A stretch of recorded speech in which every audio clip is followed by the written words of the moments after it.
Hello everyone, this is Professor Martin. I want to welcome you to another of my videos here in the Introduction to Business series. And this one you can see is titled Managing the Business. Now, managing, that's a very important word there. I want you to think back to jobs you have had or currently in, or if you've never had a job, think to those people that you've talked about or heard talk about their jobs. And ask yourself, what makes a good manager? And for those of you that have had jobs before, think back to a favorite manager with whom you've worked with and what made that manager effective. Maybe they assigned special roles in setting organizational goals, or they just seem to maybe have an exceptional ability to communicate with everyone, and they expressed empathy, which is very critical, and a lot of times we don't see that with managers, and that's why we don't call them effective managers if they don't have that ability to show empathy. Or maybe they were just a very effective motivator. Now, on the other side of the spectrum, think back to what you would consider as a poor manager that you've worked with in the past. What made them an ineffective manager? Maybe they were controlling, which is what we see a lot of. Maybe they had very poor communication skills, or they just lacked overall communication skills. Maybe they showed favoritism towards others. There are a lot of things that can make these people very ineffective. And hopefully you don't hold on to those past experiences in a negative way. Hopefully you take those experiences where you've had poor managers and turn those into yourself to make yourself an effective manager by avoiding those terrible characteristics. So over the next few minutes here, and I'm going over this Managing the Business lecture here, I'm going to present an introduction to the foundation of what is effective management. I'm going to describe the nature of management and identify the 4 basic functions that constitute the management process and the different types of managers that you're likely to come across in different organizations. I'll also talk about the basic skills required of managers and the importance of strategic management and effective goal setting in organizational success. And once again, touch on the importance of our overall corporate culture. So let's go ahead and jump in right now and talk about the management process.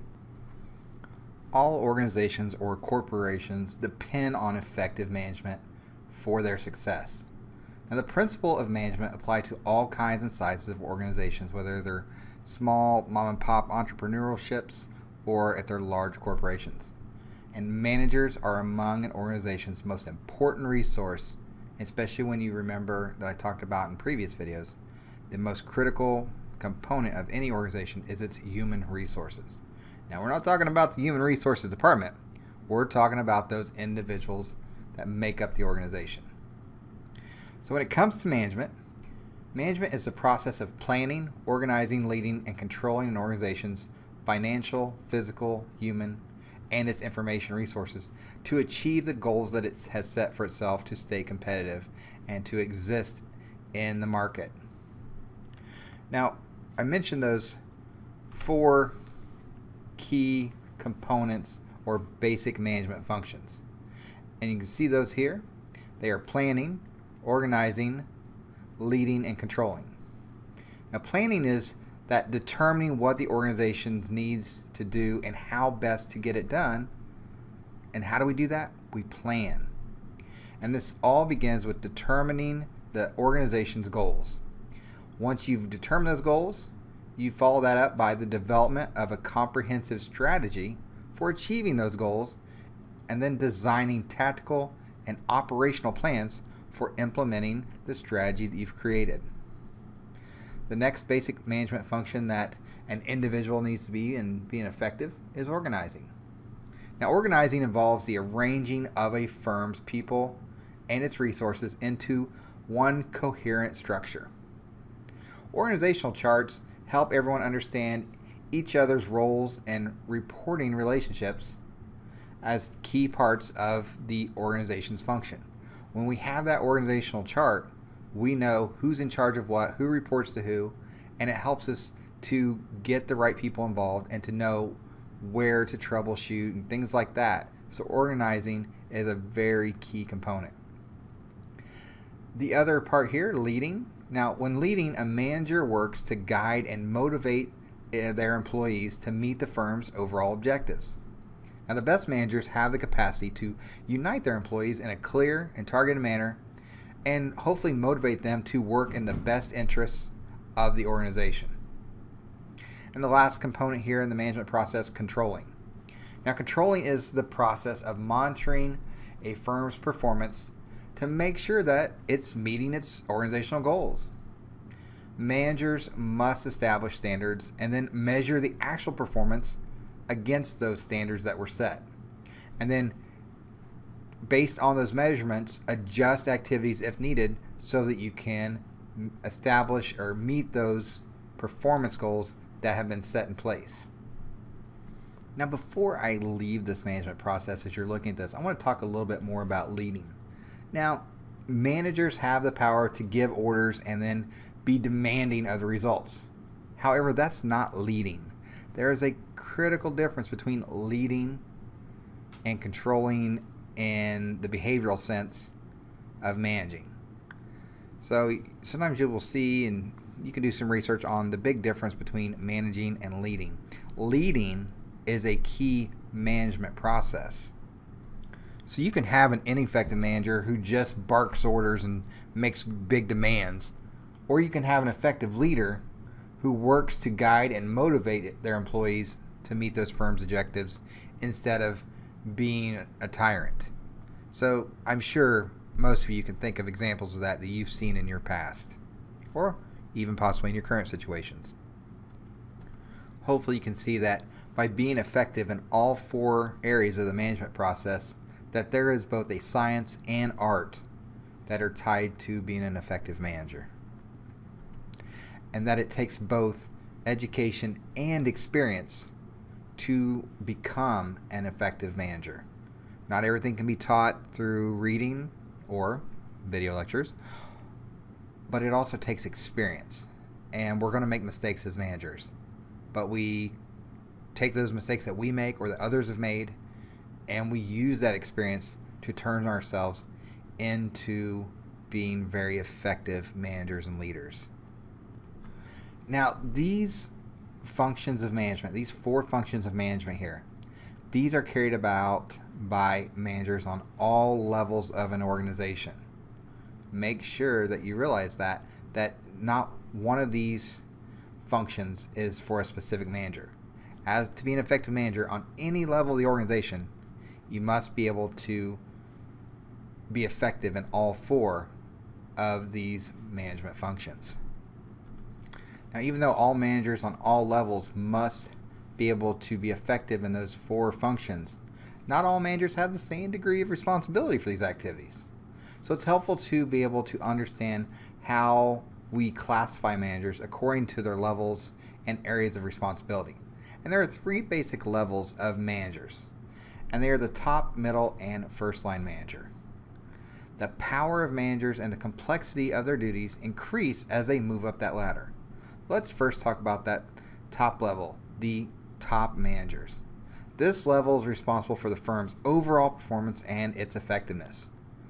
They are usually going to set the general policies and formulate strategies, approve all the significant decisions of the organization, and represent the company in dealing with its stockholders, its board of members or board of directors, even represent the company with other businesses as well as possibly government bodies.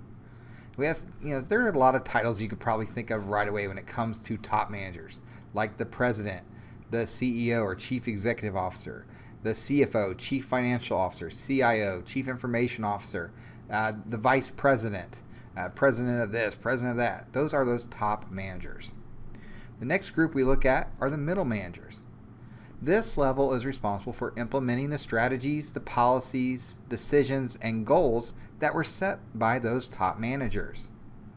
Now, titles that we associate here with middle managers are going to be like plant managers, an operations manager, a division manager.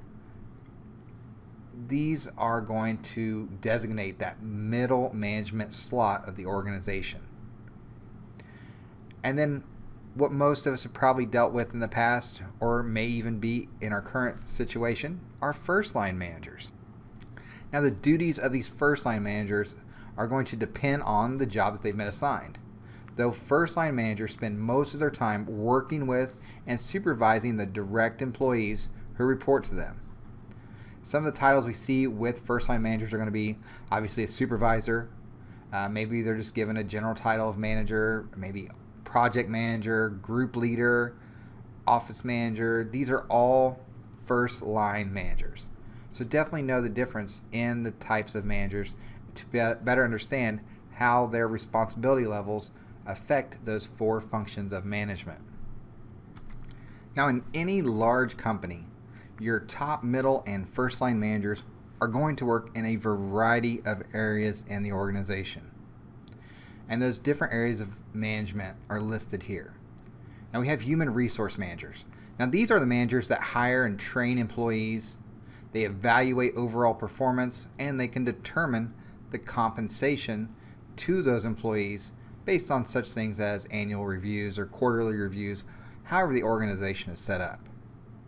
Another area of management we have are operation managers. Now these managers are going to be responsible for the production system in which the organization produces its goods and or provides services to its customers. They're going to be also involved in inventory and inventory control, or even quality control. So you'll have different managers within the operational managers, such as a quality manager or a inventory control manager, production manager, whatever the case may be. Now, marketing managers, these are going to be responsible for the development, pricing, promotion, and the distribution of the goods and services that are offered by the organization. Information managers are going to design and implement systems to gather, organize, and distribute the information within the organization or that's needed by the organization. And then lastly, financial managers. These managers are responsible for the firm's accounting functions and its financial resources. Levels of financial management may include such things as a CFO or vice president for finances. And that would be a top level manager. Now, a middle level manager for the financial managers would be like a division controller. And then on the first line management level, you might see, as an example, an accounting supervisor. So that's just an example of how we apply the 3 areas or the 3 levels of management to an area of management, such as which I just did with the financial managers. Now, that's not to say that an organization may not have some other type of manager that would not fall into this group. They might employ some type of specialized manager, such as a public relations manager, which wouldn't fall really into any of these because of what their job role is. So these are the 5 main areas of management, but you could come into an organization where you see another completely different type of specialized manager. Now, regardless of what their level is of management or what areas within the organization they are in, all managers must play certain roles and exhibit certain skills if they wish to be successful. Let's take a look at 3 of those type of managerial roles that I want to talk about here. We have the interpersonal roles. Now, there are 3 interpersonal roles inherent in the manager's job. First, the manager is often expected to serve as a figurehead, taking visitors to dinner, attending ribbon cutting ceremonies, and such things as that. The manager is also expected to serve as a leader in the process of hiring or be in the process of training and motivating employees. And then another interpersonal role is that the manager can have as a liaison role. Now, this role often involves serving as a type of coordinator or some type of link amongst people between groups or organizations. We also have the information role. Now, the 3 informational roles flow naturally from interpersonal roles that I've already discussed. The process of carrying out the interpersonal role places a manager at a strategic point to gather and then disseminate various information. The first informational role is that of the monitor. This is one who seeks out active information or actively seeks out that information that may be of value to the organization. The manager is also going to be a disseminator of the information, transmitting relevant information back to others within the organization. Now, these two roles combined illustrate the manager's role as a vital link in the organization's overall chain of communication. And then the spokesperson formally relays that information to people outside the unit or outside of the organization. So those are the information roles. Now, lastly, the decision role. Now, the manager's informational role typically lead to the decisional roles. First, the manager has the role of the entrepreneur, the voluntary initiator of change. The manager is acting as a disturbance handler when handling such problems as maybe there's a union strike, or there's been a copyright infringement, or problems in the public relations or corporate image. Now, as a resource allocator, the manager decides how resources are distributed and with whom that they will work most closely with. And then lastly, here in the decision roles, the manager acts as a negotiator. The manager enters into negotiations with other groups or organizations as a representative of the organization. In addition to fulfilling numerous roles, managers also need to have a certain set of specific skills if they are going to succeed and be effective. The most fundamental management skills are technical, interpersonal, conceptual, decision-making, and time management skills. The skills needed to perform specialized tasks are called technical skills. Now, these skills are developed through a combination of both education and experience once again. Technical skills are especially important for first-line managers who spend most of their time with the day-to-day tasks and operations of the production system. The next skill I'm going to talk about is the human relations skill. Absolutely necessary for managerial success, human relations skills are skills in understanding and getting along with people. These skills are important at all management levels, though most important for middle managers. Good communication skills are key to understanding others and maintaining very good relationships. Next, move on to conceptual skills. Especially prevalent among the top managers, conceptual skills involve the ability to think in the abstract, to be able to diagnose and analyze different situations and to see beyond that present situation. Decision-making skills are going to include the ability to define problems and select the best course of action when facing those problems. Now, these skills involve gathering facts, identifying various solutions, evaluating any type of alternatives, and then implementing the chosen alternative to the problem. And the last basic management skill is that of time management. Time management skills involve the productive use of the manager's time. And I'll talk about some of those leading causes of wasted time. And they are going to be, and you will probably be able to identify with most of these. So in organizations, those distractions that affect the time management skills are going to be the wasted time on paperwork, those telephone calls that interrupt you, the meetings, and then meetings about the meetings. And then lastly, one of the leading causes of wasted time is, of course, all of the various email we have to check and keep up on. And some people, of course, think that they need to check their personal email while they're at work, and that definitely takes a lot of time away from their daily activities and being productive.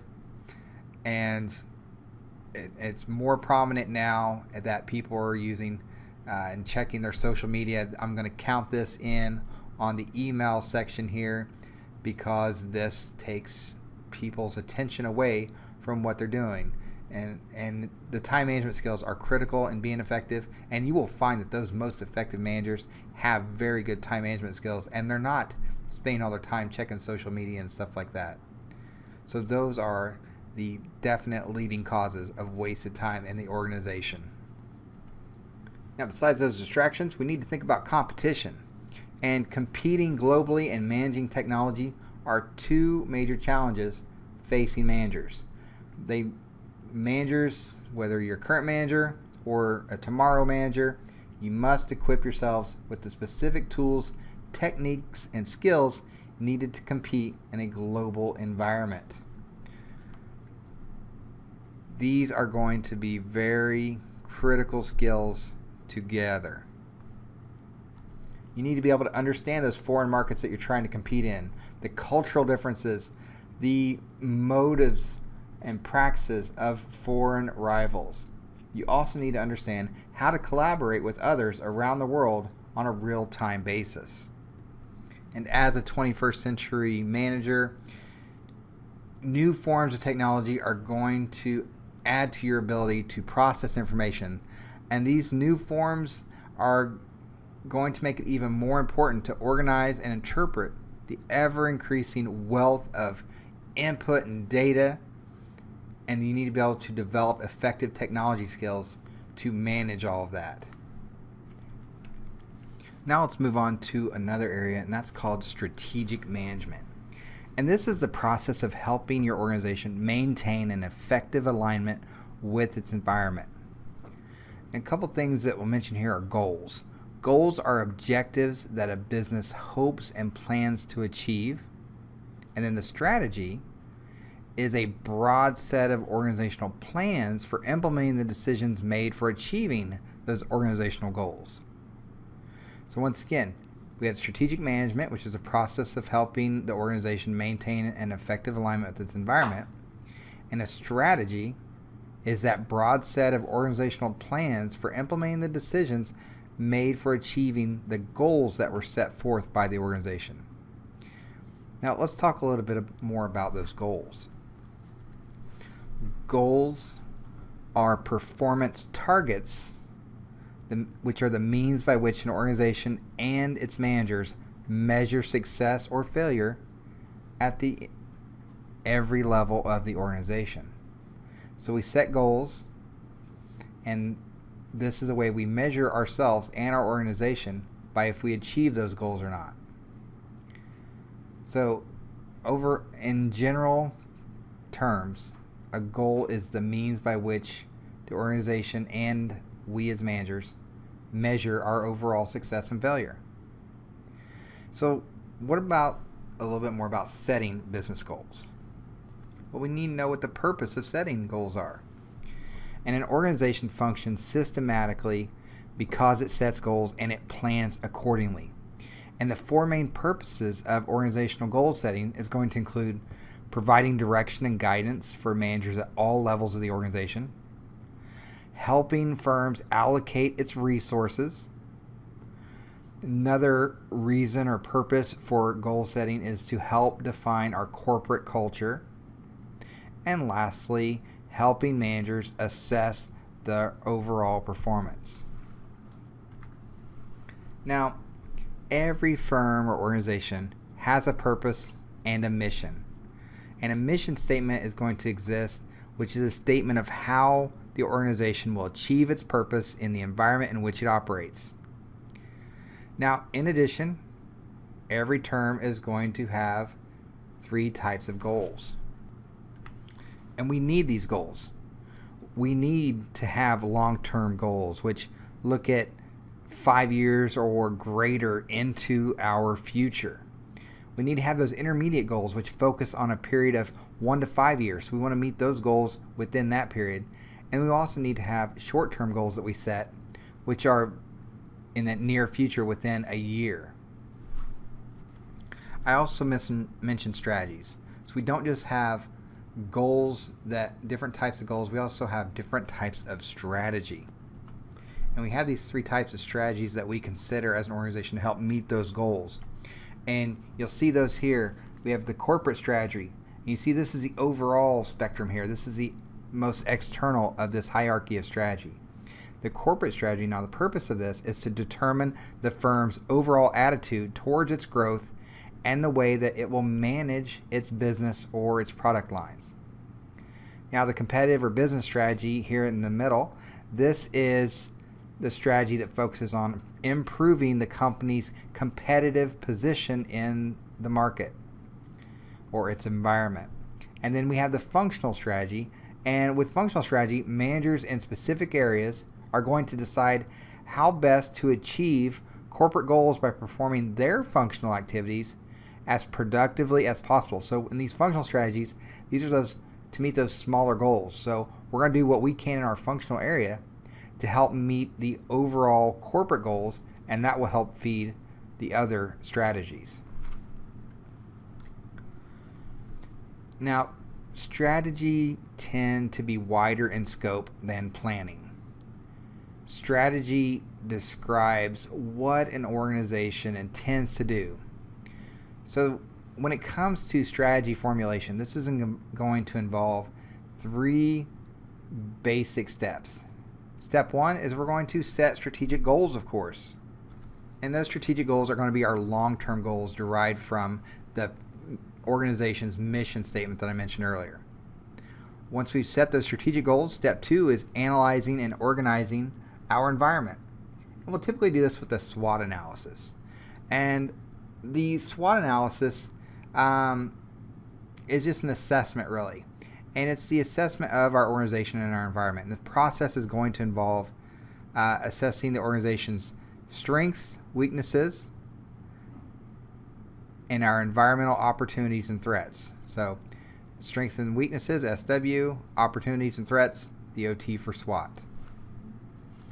And the third step in our formulating strategy is going to match the organization with its environment. And in this step in our strategy formulation involving matching our organization's strengths and weaknesses to our opportunities and threats, this step is at the heart of strategy formulation. An organization should attempt to leverage its strengths so that we can capitalize on the opportunities that are available to us and counteract any threats that we've identified.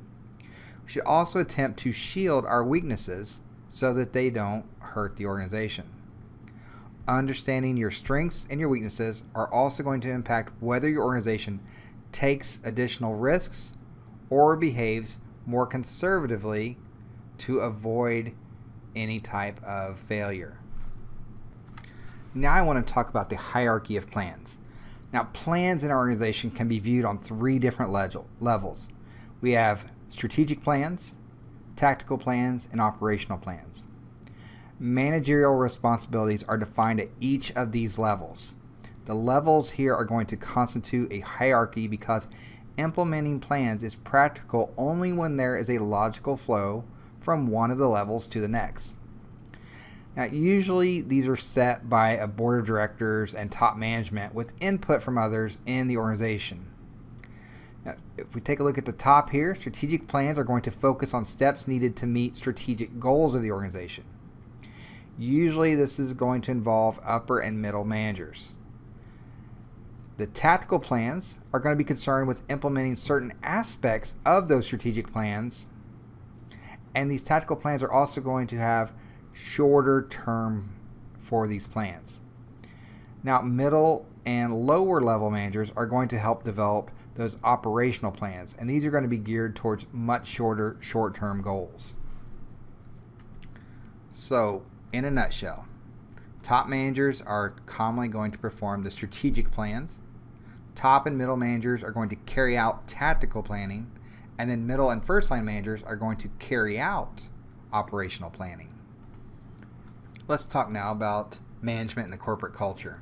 Now, corporate culture is the shared experiences, stories, beliefs, and norms that characterize our organization. The corporate culture is going to help us define the work and business climate within our organization.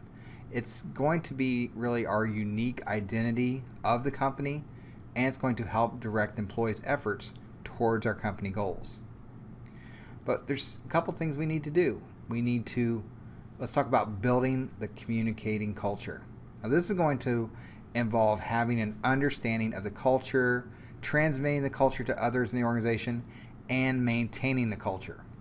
So we need to understand it, be able to transmit it, and be able to maintain it. Corporate culture influences management philosophy, our management styles, and our managerial behaviors. Managers, we must carefully consider the kind of culture that we want for our organizations and then work to nourish that culture by communicating with everyone in our organization, because effective communication is the key to building our corporate culture. And then we have changing culture. Organizations must sometimes change the cultures that we've had for however long. And this is going to involve analyzing the company's environment, then formulating a vision of a new company, and setting up an appraisal and compensation system for the employees who help reinforce and enforce the new values that we want in our new culture. And based on the changing culture that we must employ, you're going to find out that some types of corporate culture change are going to be easier and some are going to be more difficult based on the overall environment that you are working in the environment or the organization that you're employed. And it's not just one person that can do this. It takes everyone. And that's why communication is so critical. And as an effective manager, you need to be able to effectively communicate and lead. And that is how we get through whenever we need to make a change in our organizational culture. Ooh, I know that was a lot, but we got through it all. A lot in this quick chapter on or lecture on managing the business. There's a lot that we discussed, ending with how important our corporate culture is and how we sometimes need to adapt and change our corporate culture and communicate that effectively to all members or human resources in our organization. Well, that is it for this video lecture on managing the business. I know it was a lot of information. I want to thank you for following along, and I hope you enjoyed the content and have maybe a little bit better understanding of some of the aspects that were discussed in this lecture. Thank you for following along, and I hope you will join me in another of my video tutorial series on introduction to business.